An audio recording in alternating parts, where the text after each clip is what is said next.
Welcome back to another technical deep dive here in the debug zone. Today, we're tackling a big question and breaking it down with insights from other users. Hopefully this clears up some misconceptions and helps you get the answer you need. So buckle up, stay a little curious, and let's jump right in.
And that's a wrap.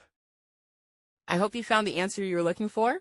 If you did, take a second to hit that subscribe button. It really helps out.